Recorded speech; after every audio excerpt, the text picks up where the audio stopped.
Hi folks, welcome back to the Hoard. So it's fall and I'm trying to sort through the Hoard, trying to figure out what has potential and what does not. I picked this bike up, I don't know, I guess it was a couple of years ago in May, something like that. And what I did was the Yamaha, right there, YTM 200, that I started up yesterday, came through with two other Yamaha three-wheelers. They were DX 225s, Tri-Moto, DX 225s. So there was a young man who wanted to do a trade, and given that the TRX200SX is my favorite bike, he said he had one for parts and would I be interested in trading him. So I brought him the two DXs, and between the two DXs you can actually put one together. The other one had a timing problem. It sounded like it jumped time, but there were a lot of parts there, so he was able to kind of mix and match and put them together. As a matter of fact, I recently heard from him, and he said the three-wheeler is still running. Anyway, I got this in trade, and the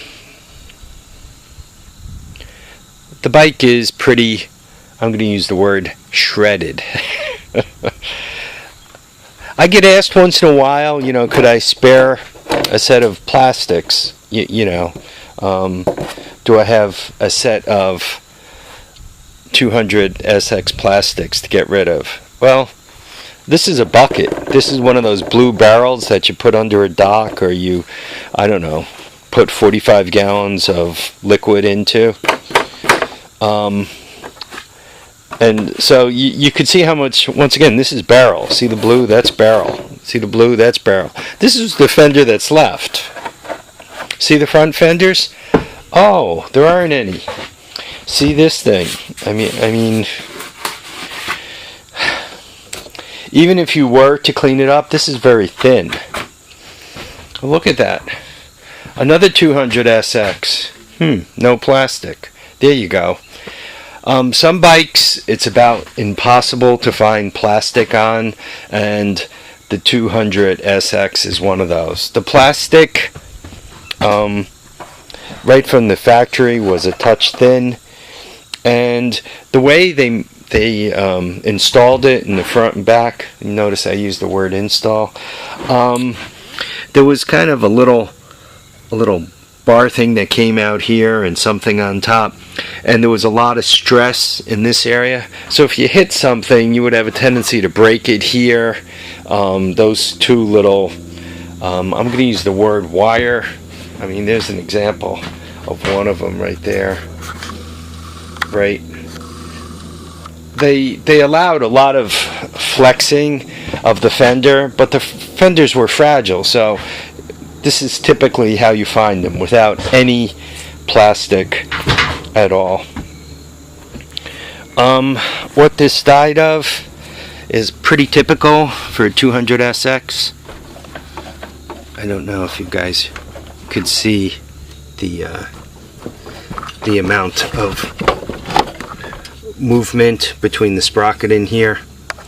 The bearings are shot in the for the back axle carrier, and given that the bearings were shot, see that right there,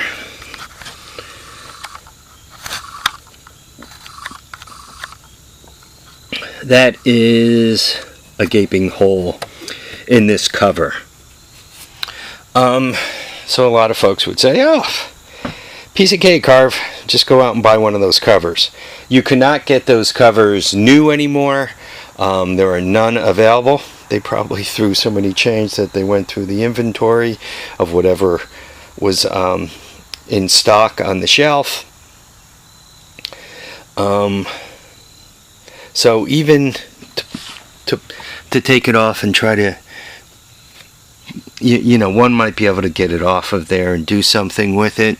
I notice he's got some, like, that's a SAE bolt. I think all the bolts that were at some point used for the recoil are SAE. So even if one patches up this cover, you know, there's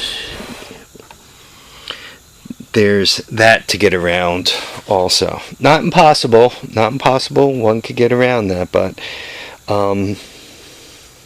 it is another problem. The stripper, the shifter is also gone, stripped. So what I'm trying to do is get some kind of grip on this engine, though, to determine what I should be doing with it or not doing with it.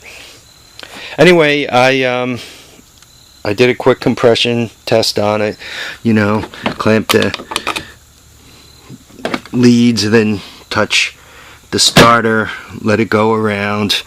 And I did a dry compression test on it. It came in a little over 90. And then I just did a wet compression test, and it came in at 155. So if it wasn't for the fact that there was a hole in this engine, it would actually be probably a good engine. I'm thinking that just the way this is loose and all, and to be honest, the splines on the shaft down here don't look that bad. I think that's savable. Anyway, I'm trying to figure out what to do with it because I'm low on storage space. Obviously, I'm going to pull the engine, but I'm trying to figure out if it's better to just keep the whole thing whole. If I put the battery on these leads and turn it on, I get nothing. None of these lights go on, so there's something else electrically going wrong with it. Anyway, let me know what you think.